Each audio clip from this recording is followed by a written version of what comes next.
Yeah, we'll get it rolling. Wow. So good to see you all. Good morning, good afternoon, good evening, wherever y'all might be. We're super excited for this deep dive. We've got friends from the Regen Network here. It's going to be an awesome time. And in case you didn't see, we extended this to an hour and a half. And so we'll be here for 90 minutes. If you have to go before then or at the hour, totally good. We'll try to make some space before that hour to invite questions from those of you who will have to hop. But going forward, we'll keep all these calls an hour and a half to make sure that we all have time to really dive deep together. There was too much Um, richness for 60 minutes, we learned. exactly, exactly. Um, and so I'm going to do what I always do, which is just bring us briefly into purpose of why we're here, and what this invitation is. I'm posting it in the chat. Um, and so if this is your first time here or you've been here a bunch, we always want to return to this, for this community of practice, where our purpose here is to cultivate and support a community of practitioners who are designing, capitalizing, implementing, and evolving bioregional financing facilities through peer-to-peer learning and coordination. And I always like to double tap on that peer-to-peer learning and coordination aspect, that the richness of this community depends on all of you showing up with your curiosities, with your offers, with your requests. We're exploring and building together. So thanks so much for being here. Um, I just want to say one more thing about the community before we head into breakout rooms and get started. That we passed 300 members this week in our Hilo group. And we actually heard from the Hilo team that we are the second most active group in all of Hilo, behind a group that has 3,000 members. So our aspirations are now Yeah. set on the 10x. All Yeah. right. Yeah, So yeah, yeah, yeah. if you haven't joined there, we'll share the link. But that's a space where we can be coordinating and learning together outside of calls. And Um, seeing each other's projects. I really like the project feature in yeah. Hilo. So if you have a BioFi related project that you want this community to be aware of, you can make a specific project post. And if you want to see other projects, you can go to projects in the left-hand menu on Hilo, and then you can just scroll through all the amazing projects that people are working on. All right. Well, I am so excited to have my friends from the Regen Network here with us today to talk about some of the most impactful tools that I think can be applied in BioFi. We're talking about eco credits and ecological institutions. And if you haven't checked it out yet, there's an amazing case study on Regen Network and their work on eco credits and ecological institutions in the book. We also talk quite extensively about them in the bioregional trust section in chapter 4. And I'm going to read a couple of excerpts of that for you today, just to provide some context. And then I'll hand it over to Becca and Austin and Sarah to share more deeply about what they're working on. So in chapter 4, where we lay out the bioregional trust, we say the trust can work with key bioregional actors to develop, bundle, and sell eco credits, including, importantly, to companies operating in the bioregion or companies that have historically contributed to extraction or destruction in that bioregion. A platform like Regen Marketplace can enable the development of a methodology aligned with the priority regeneration activities in a given bioregion. This methodology should be developed through a participatory, transparent process. Once the methodology is agreed upon and approved by the platform of choice, the trust can support regenerators from across the bioregion to engage in designated activities. We see this as an effective approach to scaling up strategic decentralized action quickly to drive regeneration. This tool could be used to drive long-term outcomes like watershed restoration or species recovery, but could also be used to drive rapid fire risk mitigation activities in the advance of fire season in a bioregion, for example. So we have been talking to the Regen Network crew for a long time about the potential to scale up eco credits to the bioregional level. So there are a couple of entry points that I think you can start at. One is with a given land project where you develop a methodology that serves the stewardship of that land project, but could be applied on land projects across a watershed or a landscape. And then that project coordinates with other people in the bioregion to eventually scale it up. And that could serve as the basis then for the development of a bioregional trust. The other entry point is a bioregional organizing team can host citizens' assemblies, town halls to identify what are the priority regeneration activities across an entire bioregion that want to be funded. And then they could lead a process to develop a suite of eco-credit methodologies that could be applied across the bioregion. So in either case, you're enabling decentralized regenerative activity, and you're enabling a pool of buyers to buy a portfolio of credits from a variety of different land stewards. I'll read just a little bit about ecological institutions.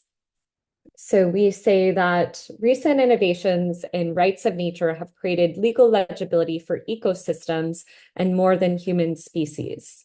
Innovation in the Web3 space has paved the way for economic legibility to be layered on top of this legal layer, enabling bodies of nature to have their own blockchain addresses.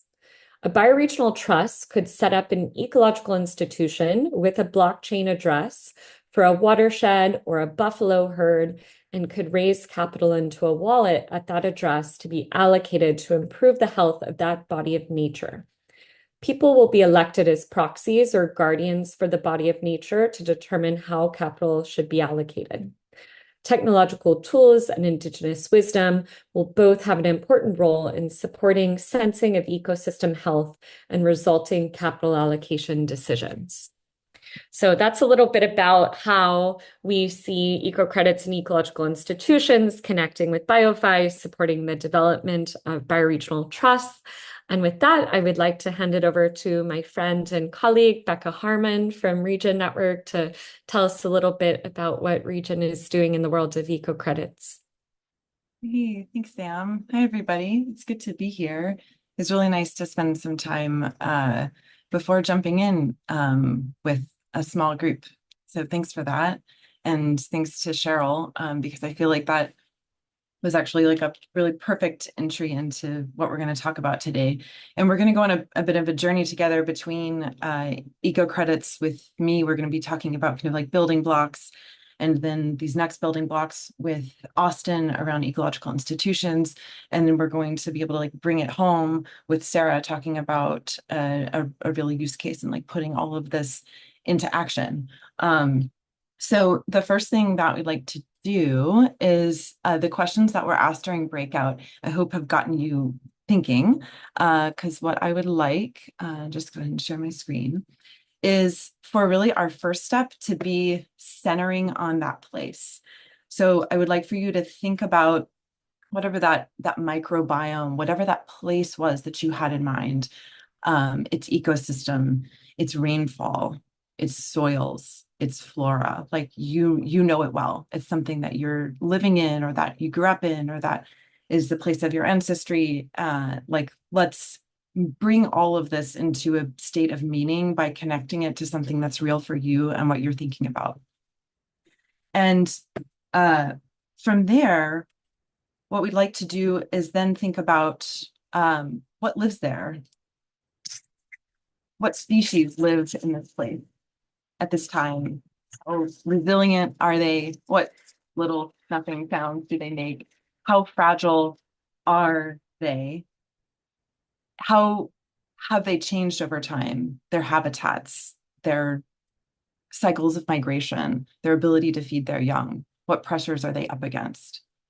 Who is involved in the caretaking of this place? And who is involved in creating more vulnerability or more deterioration of this place? And no, hear that again. And what we start to feel when I think about the place that I have in my mind here in East Tennessee in Southern Appalachia is is that we have these degenerating forces that feel like they really do outweigh the regenerating ones in obvious ways, in subtle ways, in gradual ways, and in sudden ways. And I think that we're all left in one degree or another just really wondering, like, what can we do, and experiencing it in our, in our day-to-day, and wanting to just like have more tools and options. And Cheryl made that very clear, like thinking about Salmon Nation and really what the experience is to regenerate and conserve a place for the sake of a people and species, and that whole like ecosystem function. And at Region Network, what I think of is like, this is one attempt. This is our best attempt as tool builders, as trying to create a new economic model, as a thought experiment, as a registry, to tip the scale towards the regenerating forces, to change the direction. And to do so, then our expressions of value need to shift. They need to shift away from extraction. They need to shift away from deterioration and from a system that doesn't allow us to all, as a community, express value based on these ecosystems and their functioning. And the eco credit is this one instance, this kind of one expression of value. And as we talk more about, as Austin gets into the ecological institution as being those who are circling around that eco credit. And I want to be able to keep this quite simple, as I'm sure just in this room alone, this accounts for a lot of different places in the world and a lot of different kind of like vulnerable angles to how we build back or conserve these areas. And eco credits as this like basic unit of value and agency and connection, I want to be able to like just get really clear about how we define that. And it starts with just defining what that value is for you. So is the value that you're thinking of when you're thinking about this place, is it a standing forest? Is it a certain area of habitat to support particular wildlife? Is it planting trees in your neighborhood as an urban, like a healthy urban ecosystem? And really redefining that value ends up like involving a lot of different layers. And so in this definition of eco credits as units of regenerative value created and defined by local stakeholders and used to generate economic value, all of a sudden, if you're holding this example in your mind, what is that regenerative value? Who are those local stakeholders? This is again where ecological institutions come into play. We're thinking about the entities that come together that are bound by location or affinity or need. And then looking at that economic value, how much does it cost? How do we fund this work to be done? And I remind myself that this work, like I think we want it to live at the planetary scale, we want it to live at the bioregional scale, but it starts quite small. It starts at the community level. It starts in a microbiome. It starts in a place that we have connection to, and works at sometimes those timescales as well, the timescales of soil and the timescales of community. And I want us to go back again to the place that you're holding in your mind. And because the bear something was loud, I'll just keep moving. And I want us to then think about, so we have this place and we're thinking about its value. Now we want to think about, like, how would you go about knowing if conservation or restoration was happening in the soil, in the air, in the water, for wildlife? How would you assess that? Would it be qualitative? Would it be quantitative? Are there already citizen science groups that are out there documenting birds? What do we already know about what's happening? Could you measure it? Could you document it somehow? And how do we point to the connection between action and impact or regeneration and conservation? And so the eco credit ends up holding that value, but it also holds a claim around, yes, this action is taking place and it is yielding this result, conservation or regeneration. But then what do you do from there? So we have some examples here. We're thinking about anything from sensor networks to bioacoustic monitoring, remote sensing, eDNA sampling. Like, we have a lot of tools at our disposal. And we also have a lot of knowledge at our disposal, both like indigenous knowledge that goes just eons back. We also have, just thinking purely about science, big bodies of work that show us, that already point to certain practices being regenerative in nature. There's a lot that we can lean on. Now, from there, once we've identified that value and then we're holding space for that claim and evidence, then comes kind of more of the process. And this is where a lot of the realm that I work in is where we go from, we're thinking about being able to measure that impact or describe that action. And that's where the methodology is. That methodology is a measure of impact, or that description of action is kind of like a recipe in a way. And that is explaining how that eco-credit comes into being. And then once that's in place, and it says here, like, create a methodology, but there are also a lot that exists. So like identify a methodology and then do that action, that regenerative action, and monitor those changes. And those changes are being monitored based on how that methodology spells it out. And then from there, you have the credits that methodology defines how you arrive at those credits that are then sold. The funding from those goes back to supporting that regenerative action, and then that cycle continues.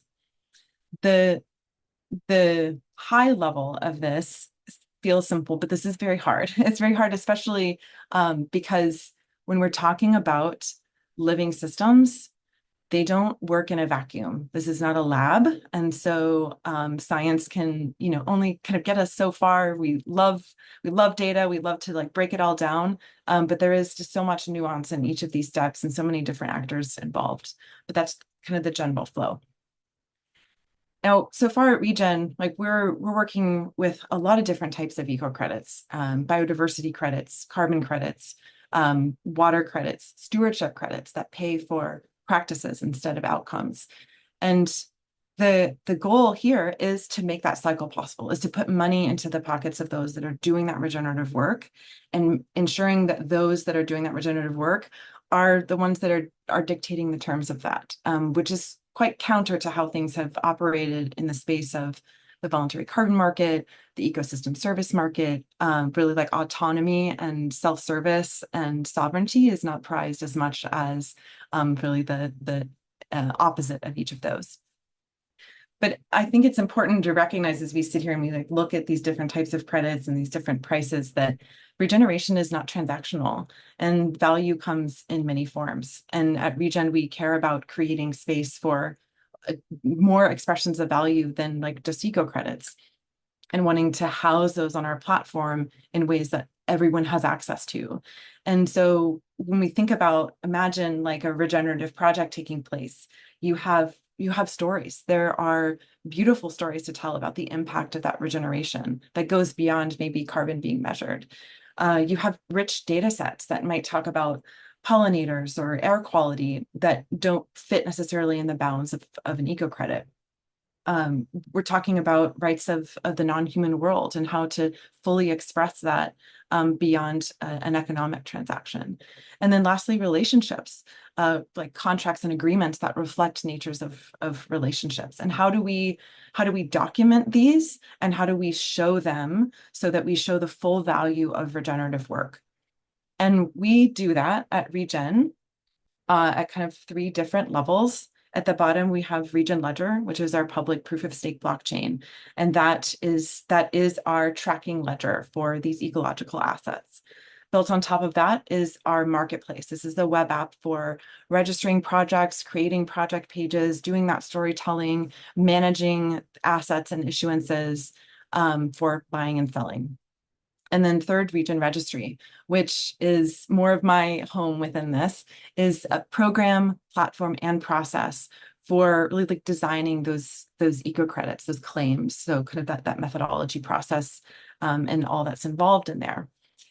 The way that I like to break this down more simply among all these different kind of components is thinking about, okay, we have all these new expressions of value.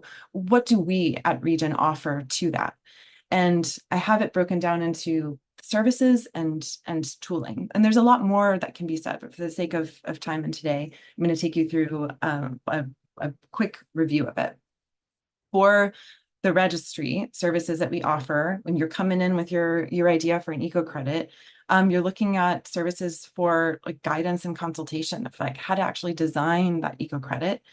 Then once you're moving it through and you have a methodology, the expert review and public consultation comes into play. And you're thinking about like the credibility and integrity of that methodology. Then bringing it into action, like actually the operations and the issuance of that eco credit of that project. And then lastly, the technical layers. So being able to integrate with our blockchain and our platform.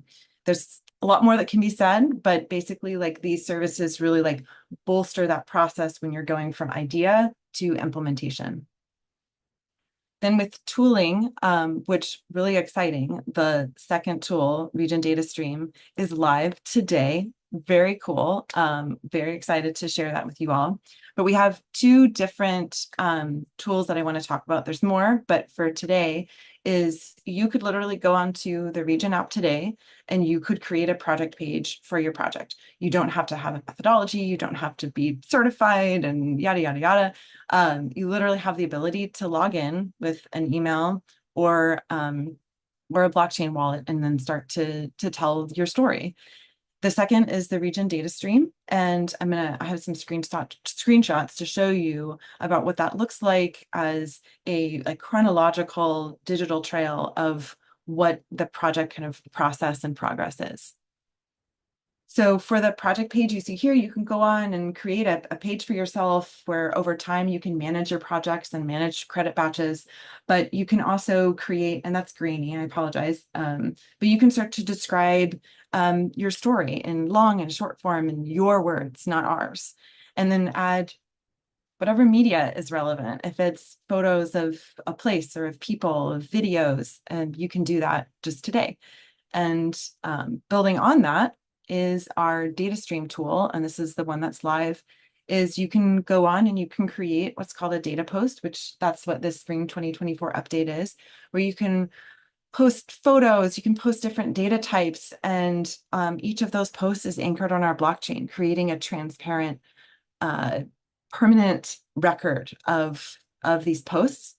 And then you can build that over time to show chronological progress, which you can see here when multiple data streams are put together, when multiple posts are put together, you have this stream, you have this story of credibility, of impact, and you can use a lot of different types of data, and you can use different privacy settings as well, knowing that like the nature of all of this really needs to be in the hands of who's running the project themselves. The goal here is to enable you and your community to express that value on your own terms. And with these tools, we kind of can get out of the way. Just to start to close here is between Region Network and Region Foundation, we work all over the world with some incredible partners doing like very impactful work, much like Cheryl was describing in her own work. And what we have learned along the way has been significant and has pointed us to, we need to build the infrastructure and the support systems, and then we need to allow people to use it themselves and express their own systems of value, and then be able to dock in other tools. And when we think about how eco credits and ecological institutions, and then how like these bioregional financing opportunities all come into play, is the eco credits and these ecological institutions are very much the building blocks. They are kind of where the work begins and defining that value and who is to define it. And then from there, being able to move more towards a bioregional scale over time, once you reach kind of like a certain level of maturity, and seeking out that funding. One thing that I think is interesting to note is when it comes specifically to the trust, to bioregional trusts, is a lot of times in the early moments of creating a credit is also the time to be thinking about stakeholders and to do the mapping exercises around who would benefit from it and who could these credits potentially be sold to. And so I think that I see the longer arc of these trusts kind of starting in these beginning moments and then kind of maturing over time. So with that, I thank you all for your time, and I hope that it's been helpful and can help you conceive of moving forward with your own projects. I'll drop some links in. We have a monthly we've kind of two spaces for originators, one on Hilo, and then one that is kind of a webinar builder lab, and it'll be next week. Such a beautiful presentation, Becca. Thank you for that. Yeah, and we also mentioned, I forgot to say earlier, that if bioregions are thinking about developing complementary currencies, the eco credit can be a basis for that. It can be a good place to start. So with that, I'm going to hand it over to Austin Wade Smith, who is the Executive Director of the Regen Foundation, to tell us a little bit about what are ecological institutions. Hi all. Can you all hear me okay? Yes, we can. Cool, thanks. Yeah, happy to be here. Just doing a little bit of context switching because I had a really good time replying to some of the questions in the chat just now because they were excellent questions. And so I encourage you to keep asking them. And if anyone from Regen are informed in the topic, we'll do our best to chime in. But yeah, thanks for the questions. Those are great. I'm going to go ahead and just share my screen and I'll try to be as concise as possible so we have as much time for Q&A. Oops. Can y'all see the full screen too? Okay, great. So as Samantha introduced, I'm Austin Wade Smith. I'm the head of the nonprofit arm of Regen Network. And we are a for-profit, nonprofit-like shared entity or sort of dual entity that takes on different dimensions of the space from a sort of investment perspective as well as a philanthropic perspective. And I oversee the nonprofit arm of it. So you could think of this introduction that Becca beautifully put forward of eco credits as a new kind of system of value that supports a transition away from an extractive paradigm to a regenerative one. And as a way of introducing ecological institution, I would argue that they're a new kind of institution which catalyzes that transition. And it's built from the idea that we can't build new kinds of bioregional economies or bioregional financing facilities within institutions that are designed from an extractive paradigm. We have to create new kinds of institutions which play different roles in the process of value creation. So as part of the role of the Regen Foundation and the Regen Network, we are like absolutely applied and on the ground in a grassroots network that is international on every continent except for Antarctica. And so all of the things that I'm going to be showing, although they might seem conceptual, we're actively in the practice of building eco credits and ecological institutions with different grassroots shareholders and stakeholders in the larger project. And so one of the core tenets of the foundation and this notion of ecological institutions more broadly is to understand how community ownership and governance, particularly by indigenous nations and local communities, drives the process of credit creation. One of the core failings and challenges of climate financing in general to date is that it has been at the expense of the local and or indigenous communities that are doing the regenerative work. And we believe in order to have a regenerative paradigm, land stewards must actually own and govern the network. And so that introduces the question of what kind of bodies or entities are playing these different roles and how do they orchestrate and organize with one another. So part of the idea of ecological institutions is to play on this idea of breaking this really clunky dualism, that there's some kind of clear separation between society and the living world or the planet or Earth, however you want to describe it, something that we inherited from a modernist belief. And that perhaps something that unifies this entire conversation is that we're looking for a kind of mesoscale between planetary processes and individual human processes. And historically, people have formed sort of larger assemblages within each other and created constitutions and governance processes in the form of institutions. And the planet itself has its own contours that begin to divide up different regions, ecoregions or bioregions. And so part of the work that we've been working at Regen Network is what do bioregional institutions look like as this sort of intermediary scale that helps break down this divide between the human world and the planet.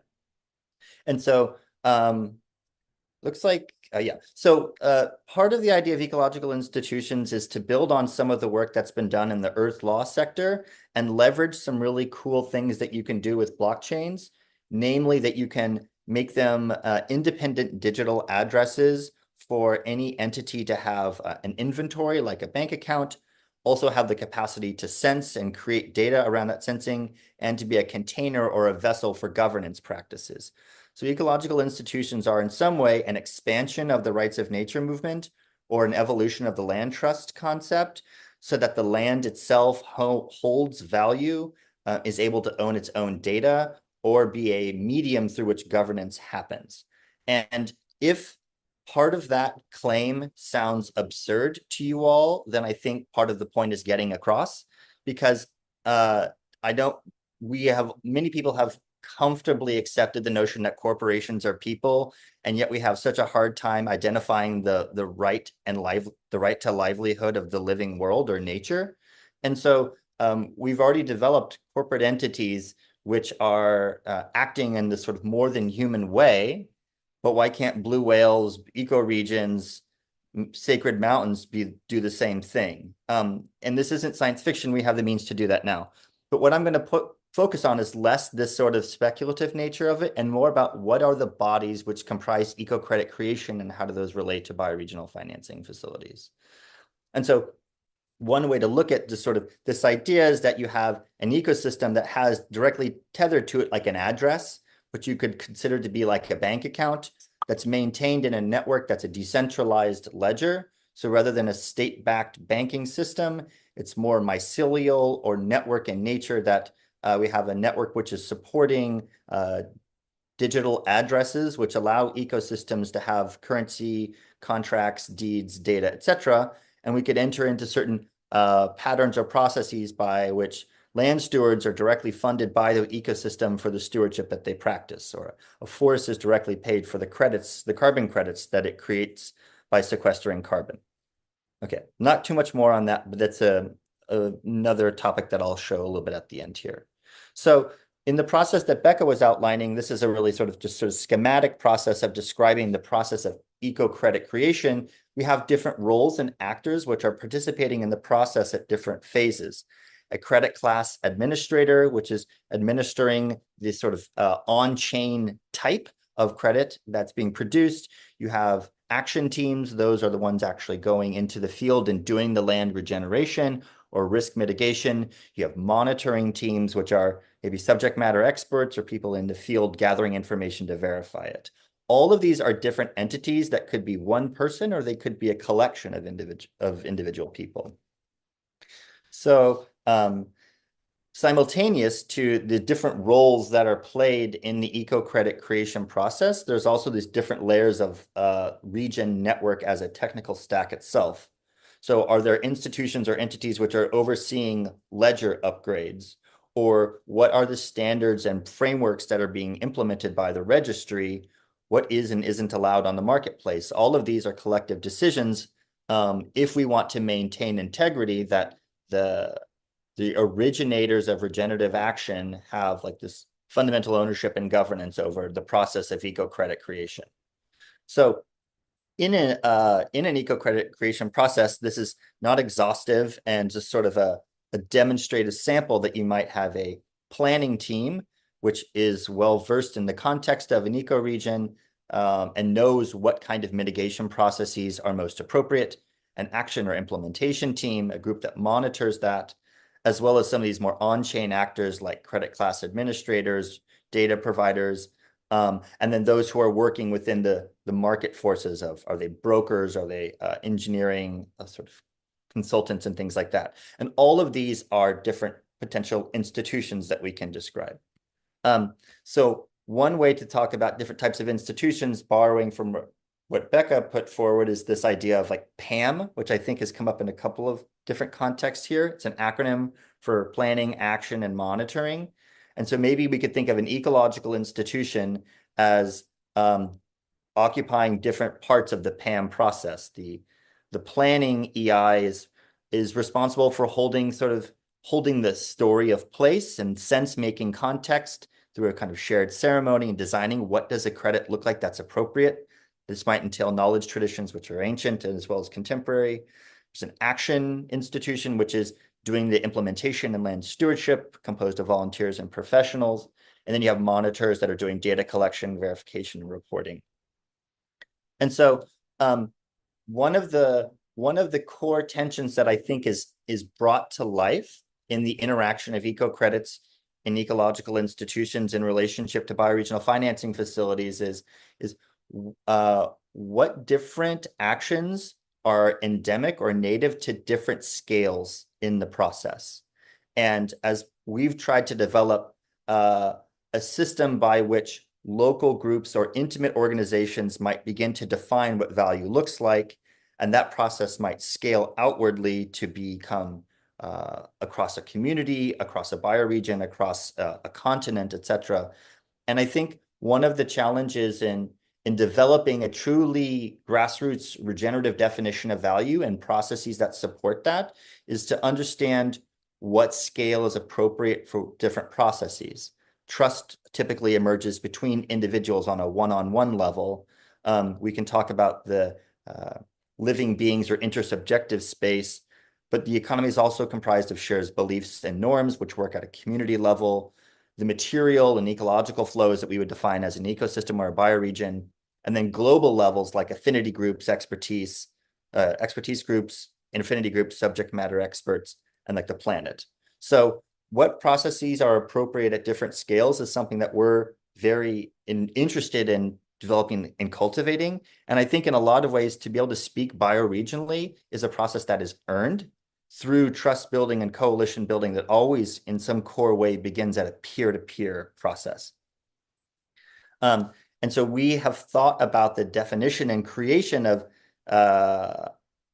eco-credits and ecological institutions as playing in this sort of tension between bioregionally bound entities and non-bioregionally bound entities. So in this graph, groups which have a diverse set of skills but are bound by a common location could be understood as a bioregional institution, while simultaneously you're going to be referring to affinity groups of subject matter experts which live all over the world, like scientists and engineers and remote sensing experts and things like that.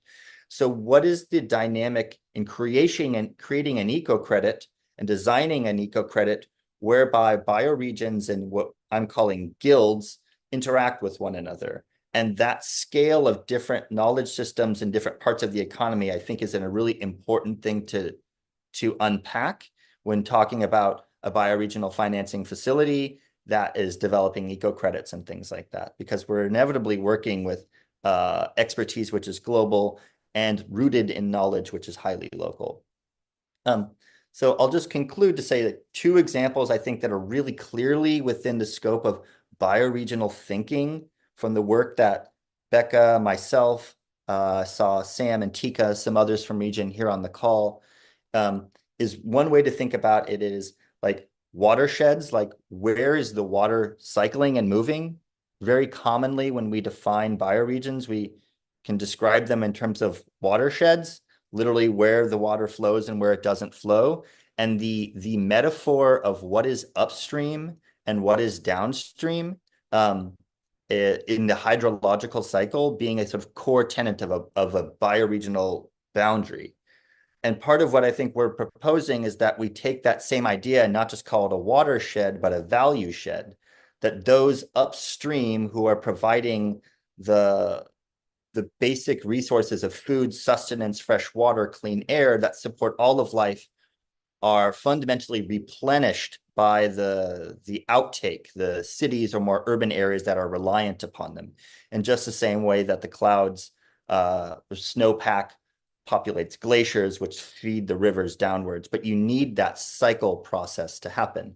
And so in the notion of a value shed, thinking through purchasers and credit creation in relation to the industry actors that are native to a particular bioregion, aka downstream, I think is a really important way to discuss the potential of the work that we're doing within the bioregional financing facilities.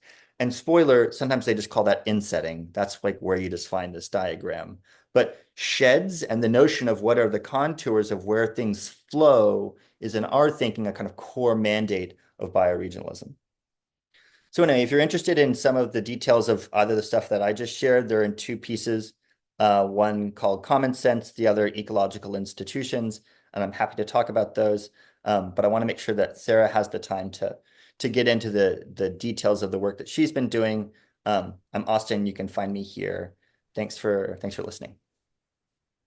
Incredible, Austin. I always get so excited when I get to hear you talk about this. And Tyler, we'll find a way to share the slides in Hilo, right? So people can go a little bit deeper because obviously these slides have so much rich information in them. And just a quick note to say that Austin and I will be on a panel in New York during Climate Week talking about ecocentric economics. If folks want to go deeper on this, I dropped the link to that event in the chat. Why don't I go ahead and hand it over to one of the BioFi project team members who has also spent a lot of time working with the Region Network team, my friend Sarah Baxendell, who is a bioregional permaculture designer and a regenerative economist. And Sarah's going to take us down to the ground level to see what it looks like to develop eco credits in a place. Hello, everyone. Let me get my share going here. Can you all see a map? Yes. Okay, great. Cool. So we're going to talk about an amazing place on Earth today, which is called Walker's Reserve. One of the great friends of Regen Network, a gentleman named Ian McNeil, owns this extraordinary, about 400-acre property on the island of Barbados. And so first and foremost, where is Barbados? I didn't know at first, but Barbados is here in the middle of the ocean.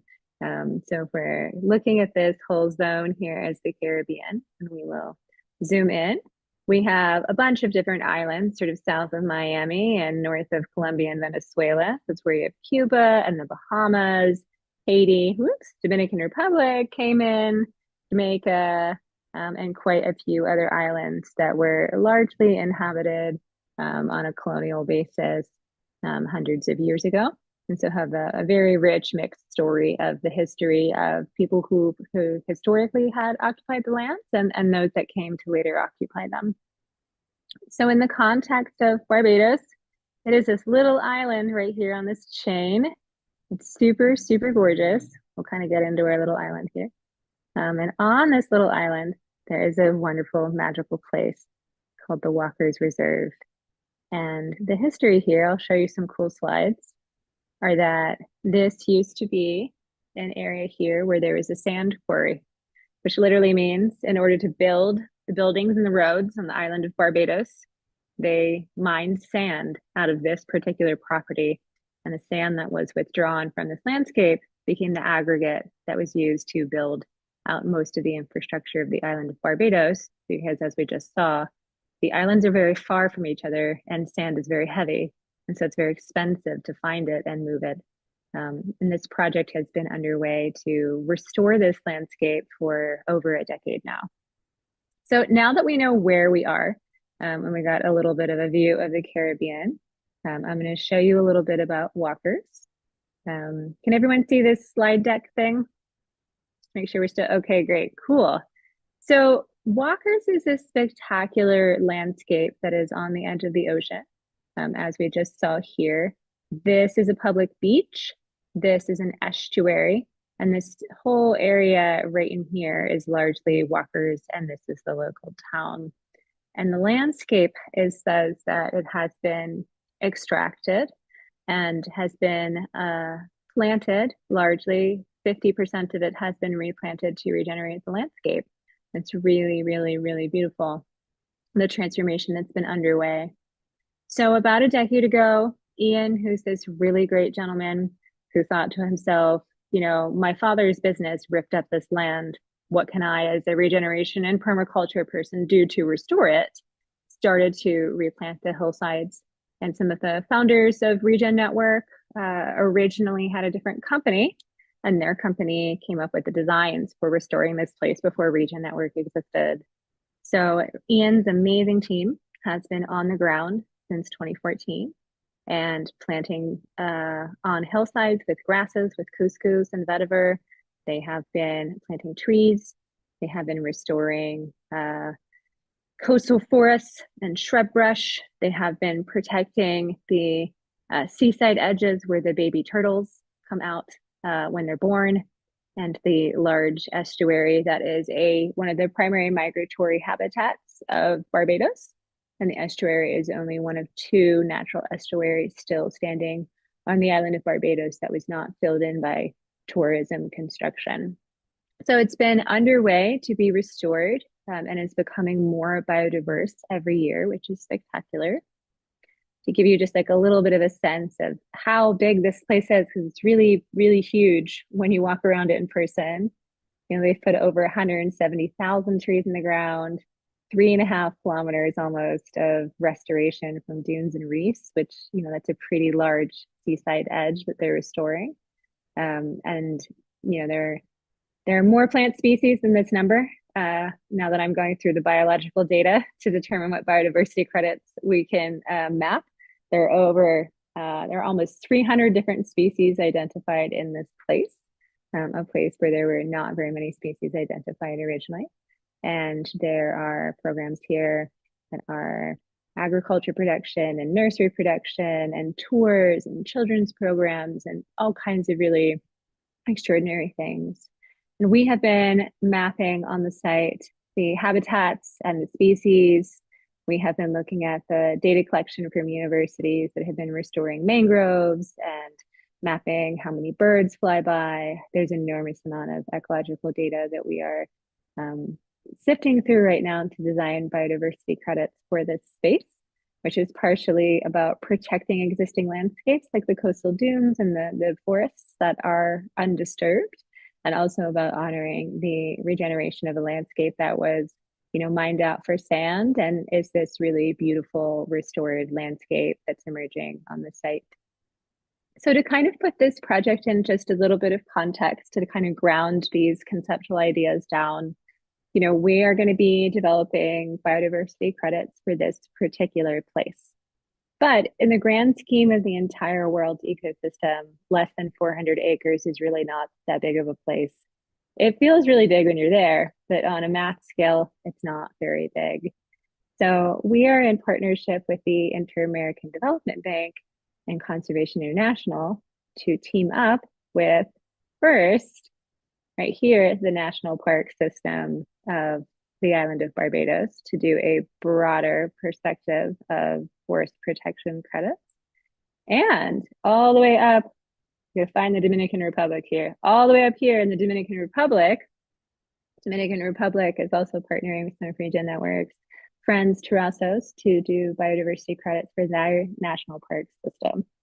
So when we talk about a bioregion, these islands all have really unique cultures, really unique colonial histories, fairly unique landscapes, but they are all very much in a very similar place. And when the hurricanes come, they all get crushed together. So when we look at the idea of creating a bioregional financing facility for the entire Caribbean, we are starting to look at how each of these islands can be a node in that web, and starting to ask ourselves at an institutional level, how could we inspire all of the islands to go through a similar restoration or preservation process with their conservation acreages and national park systems? And how could we architect biodiversity protocols that are unique to the Caribbean ecological landscape, but are protocols that can be used on a cross-island basis? There's a program internationally called One Caribbean, which strives to bring economic and ecological development to the entire Caribbean, island shed. And so we are thinking about how what we do at Walkers can inform what's done in the Dominican Republic, and what's done in the Dominican Republic can help to further inform the governments of these other islands, with the hope that maybe one day we'll have a bioregional financing facility that puts all the credits from all the islands and all the places together into one magical bioregional experience. May it be so. This is my pitch to the world. This is what I want for Christmas. If you're believing Christmas gifts. So I have the great privilege of sifting through science and building relationships with partners across the Caribbean, with the hope that one day we'll be far enough along that the Caribbean can stand alone as its own bioregional financing facility. So I will pause there. And hopefully this gives you some hope about how islands can take action together, and that the smallest of us should never be forgotten in climate action, because these are little islands. Well So done. beautiful, Sarah.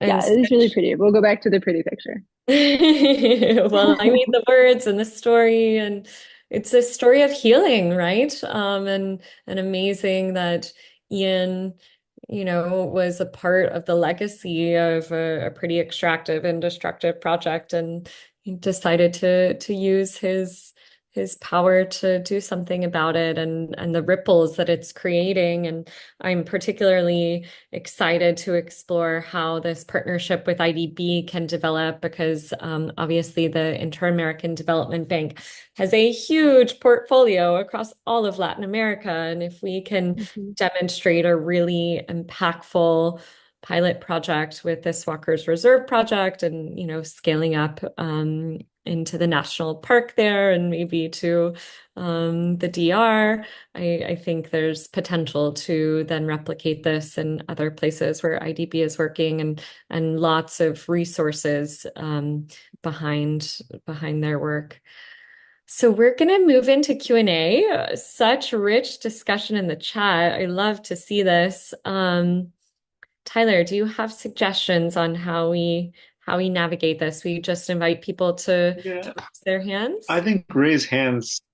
Becca and Austin have been doing an incredible job Yeah. of responding to every single question in the chat. And so Well, I imagine they'll keep doing that unless their fingers get tired. But for those who want to voice their and Sam questions, Bennett's, who's here too from the region team. Thank you.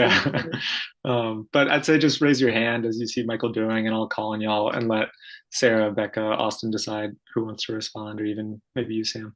Go for it, Michael.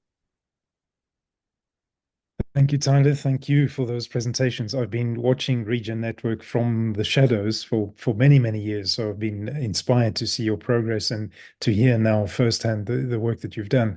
I haven't been able to keep up with the chat, but I have noticed that quite a few people were asking a similar concern that I have, which is the co-opting of the same language, the same token design, the same approaches in areas that are less regenerative than what we are accustomed to on this call. So from a Three Horizons perspective, you've got the H2 minus, which is business as usual, and they're desperately trying to hold on to that model. And you guys are in the H2 plus space, but you're using exactly the same language as ecosystem services and eco credits, which is a flow over from carbon credits. And there's a huge amount of greenwashing in the corporate space that are also playing in the ecosystem services. So I guess my question is, we as a movement need some kind of way of quickly identifying, is this H2 minus or H2 plus when we're using the same words? Just curious about whether you've explored those tensions. And forgive me if I'm standing on somebody else's toes. I'm sure the same question was asked many times in the chat.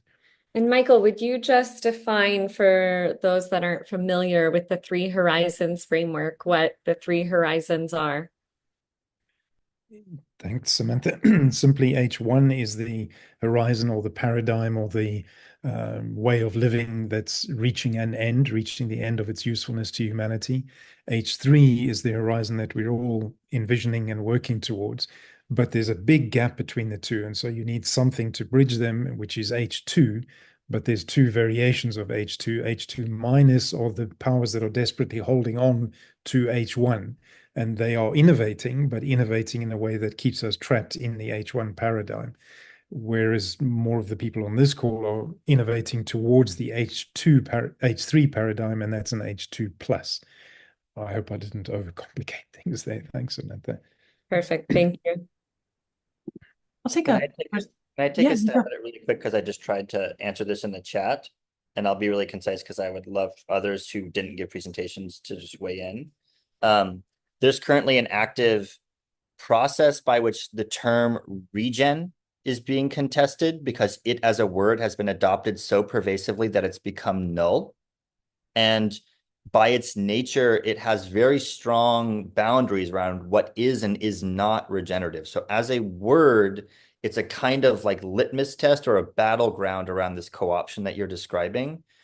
I would suggest that one way to look at whether it's H2 plus or H2 minus is to look at who owns the infrastructure and thus who is earning off of it, because that won't lie. And the DNA of Regen is to have regenerative land stewards own and govern the process, thereby be the house that is winning in the process of this evaluation. Whereas in H2 minus, the ownership and governance structure does not change.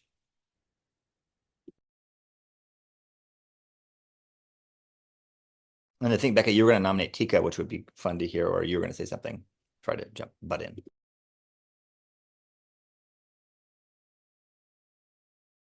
Yeah, I'd love to give other spaces to respond as well after quite a bit of talking.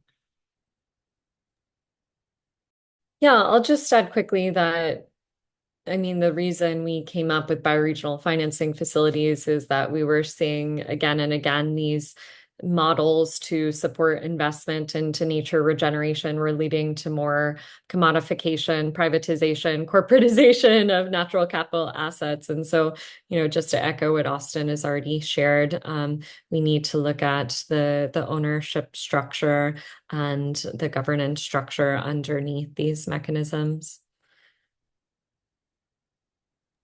I think I would just add that the tensions that you're playing out, that you're describing, are ones that we have thought and talked about for quite a long time.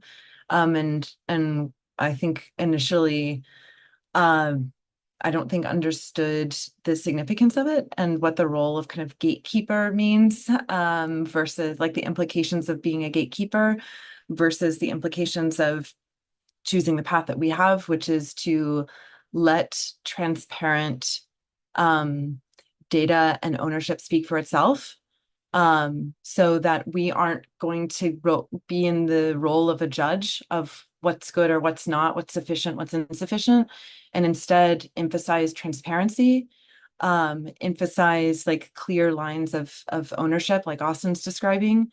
And then what our job is, and part of our job is to build out the right ways to describe that. So emphasis on tagging and filtering so that someone can start to identify and explore on their own and make judgment calls on their own, comparing things side by side, like looking at data sets, looking at really like the full story for themselves. We're really I think taking a big step into more of this progressive decentralization than we've been moving towards it for a long time, and have struggled with, particularly with the registry around like gatekeeping is such a registry role in many people's minds, and yet if we are to reach this moment of scale for regeneration that we all acutely feel that need for, then we have to get out of the way and really let people compete, let people play, let things show next to each other, and just try to create the right tooling and tagging systems to enable that to happen.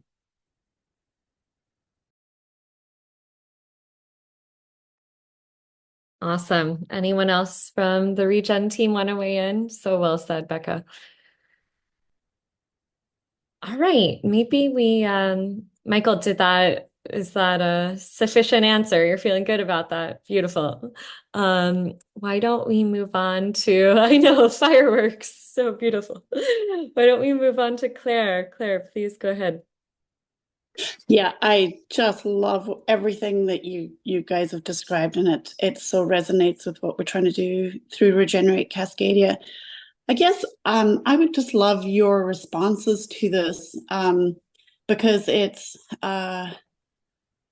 building all of the infrastructure is what's and doing it so that all of the questions that are coming up about just we're in a culture that it's a different operating system that we're trying to work with, but there is especially in the Western world, such a breakdown in how communities actually function, and basically disconnection from the land, disconnection from each other, that the processes and the way that we actually behave together is often so degraded that what we try to plant, like the ideas are good, but our actual embodied practices are a lot of it's lost, or a lot of it's kind of trying to find its way back.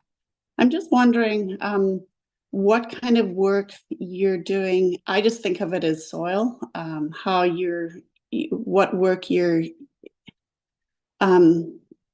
just how you're paying attention to the communities where they're doing that cultural building well, and like what role that plays, like how you're paying attention to that side of things.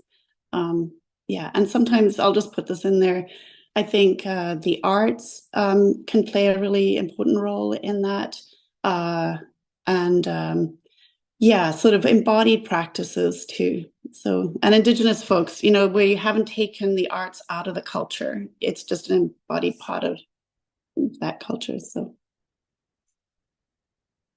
Great question, Claire. So how does Regen look at culture and art and different tools of social transformation as it determines where You know, we to, have to get out of the room.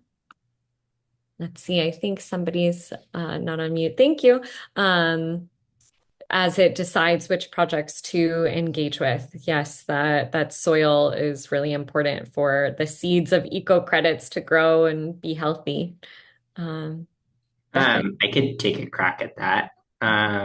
Yeah, I mean, I would say that especially for folks that have been around a long time at Regen, like I know Sarah Baxendell and myself and Becca, who have been around for, 4 to 7 years, have really kind of gone through a full cycle of this where early on we were really focused on, carbon credits at the time. And as we really got into this work and started working with various communities, realizing that, that wasn't always the right metric and maybe we should explore different things. And we started exploring things like practice-based credits. So what does it mean to pay for actions rather than outcomes? And a lot of our work, I would say, has really focused and centered around this idea of credit. Obviously, our tools and platform can be used for a variety of different things, whether it's just tracking data or registering projects or registering traditional ecological knowledge or distributing grant funds. But I think our CEO, Gregory, did a really great job articulating kind of a challenge at what it means to design a credit in an article he wrote, To Credit or Not to Credit, where he defined a credit as a unit of right relationship between a community of people in a specific place.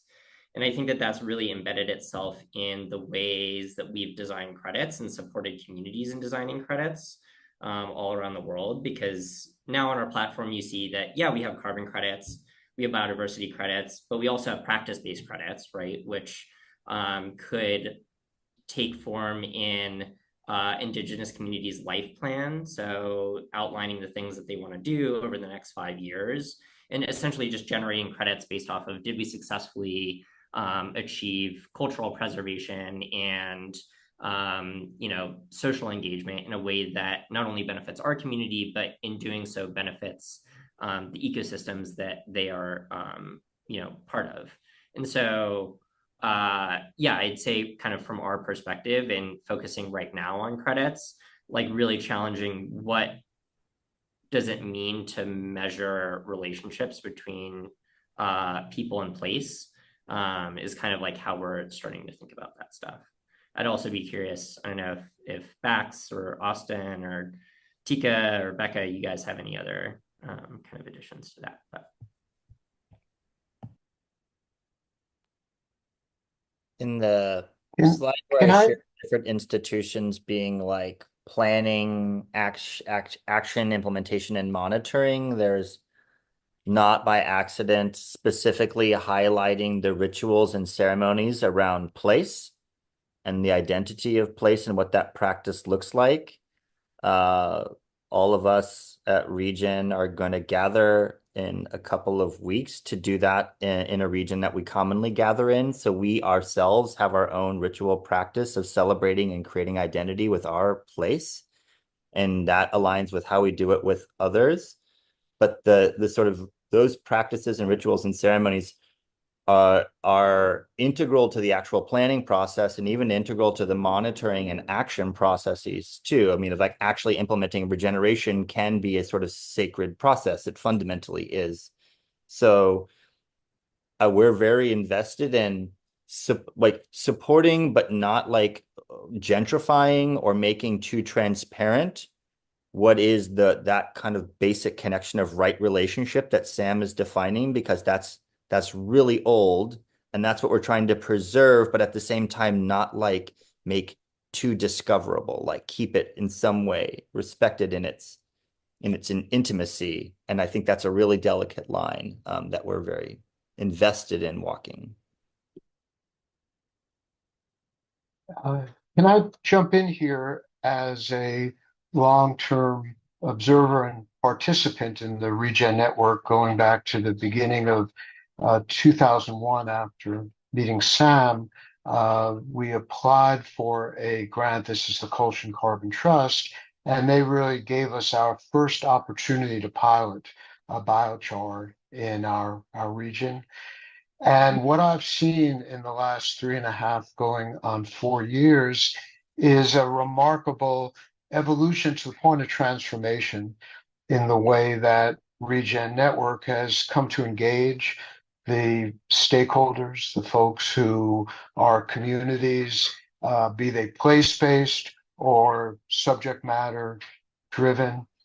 And having worked with Austin on the CSDAO, I guess the inaugural CSDAO for a year, what I took away from that and all the work I've done in this space really over my career, the kinship, the friendship that built up among the participants really gave meaning to the community building side, that we were geologically and mission disparate, but together we had an awful lot of kinship.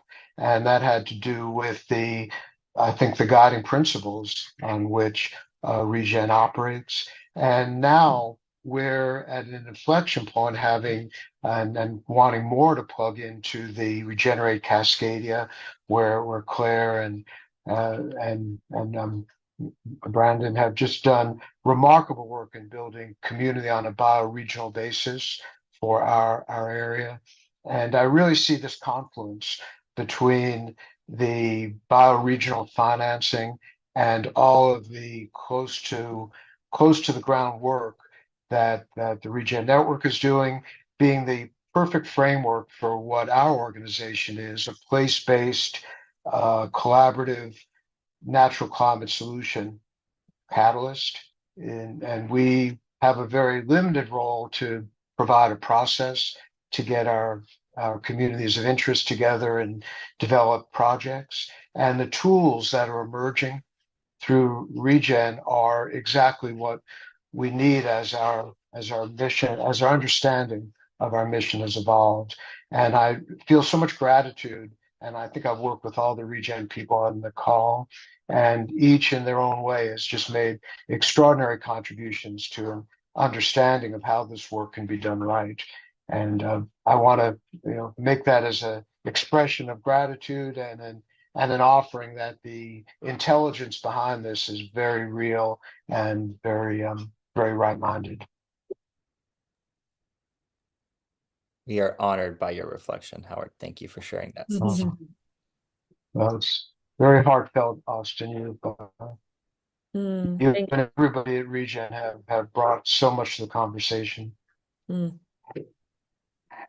I agree. Yes, Regen and their work have certainly informed what we're up to at the BioFi project, and they're a great partner of ours. And Howard, it's incredible to see how you're connected with Regenerate Cascadia, and I just sense so much weaving happening in this community, and really happy to be a part of it.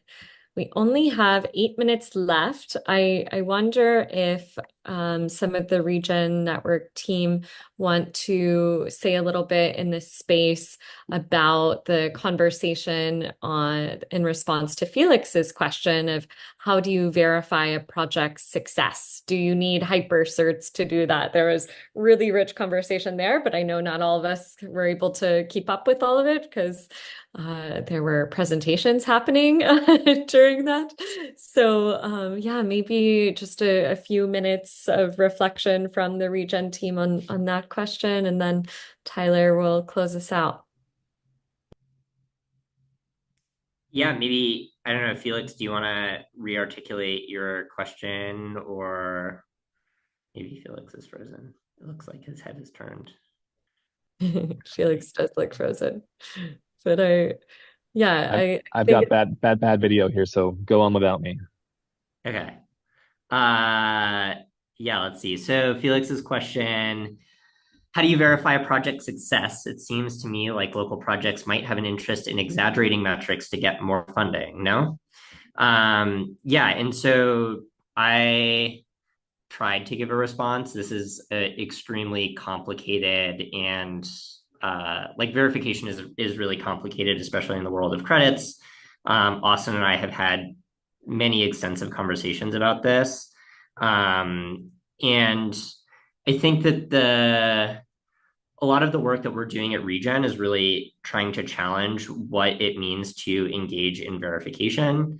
In the chat, I gave the example of just what more traditional models of verification look like, specifically in carbon crediting schemes, which is usually you'll hire a kind of like third-party auditor that has some sort of certification, whether it's ISO or ICD-CM or some sort of like stamp of approval that they like are trained in verification to essentially audit a project. And this model has worked really well in a lot of ways. Oftentimes, those groups do a really great job.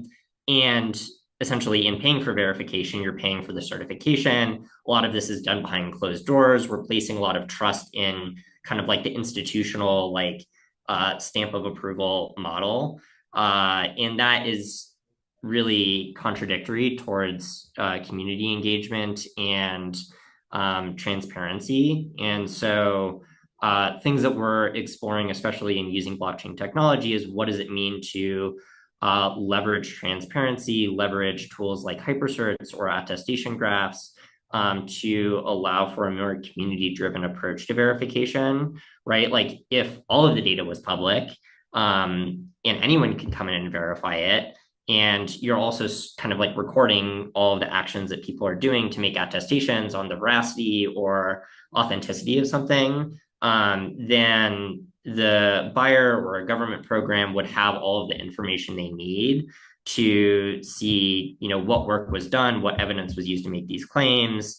And yeah, so there's just like, I think it's really complicated because, buyers really value kind of the like more institutional approach right now. And it also takes a lot of like domain expertise to engage in some of these verification processes. But I think kind of our theory of change is, how can we like leverage transparency and available technical tools to really challenge what it means to give authenticity and sureness to a project or a claim, and like engage community in that way. Maybe just to add something to that is that there is in some way the holy grail of regenerative economic definitions is around wrestling the verification of proof of impact from a closed institutional centralized form and have it be part of a more public process that includes and incorporates the regenerative stewards without compromising its integrity. So that there's a core tension that those who are doing the work can't verify it themselves because they're biased, and therefore you need an independent, expensive, and opaque entity to bring credibility to that process. And that is an extremely like old school format for trust brokering and the creation of confidence around claims. So Sam is describing the idea of like using transparency or using ways of basically like distributing the confidence of a claim amongst many different stakeholders to view it, sign it, and to create a kind of like network of trust, which corroborates whether a claim is accurate or not, as a sort of evolutionary leap from the traditional verification process. And I think in a lot of ways, the core of the regenerative economic paradigm is around that, around making transparent, decentralized, and participatory the trust and confidence process, so that it's not alienating local communities and indigenous communities in the process, which is currently what the format does. And I think a bioregional entity like a bioregional trust could support that service to a bunch of projects in the bioregion. So it doesn't have to be, a global verifier like we've had in the past that is completely disconnected from that place.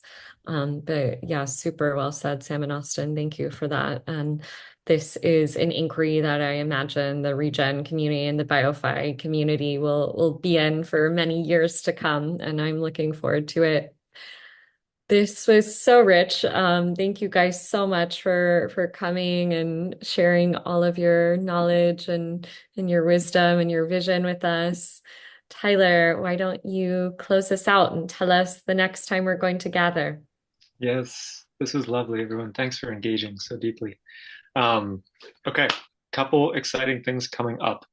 So we've got a whole slew of deep dive calls and field building calls that I'm going to put in the chat here so you can get a sense of what's coming up.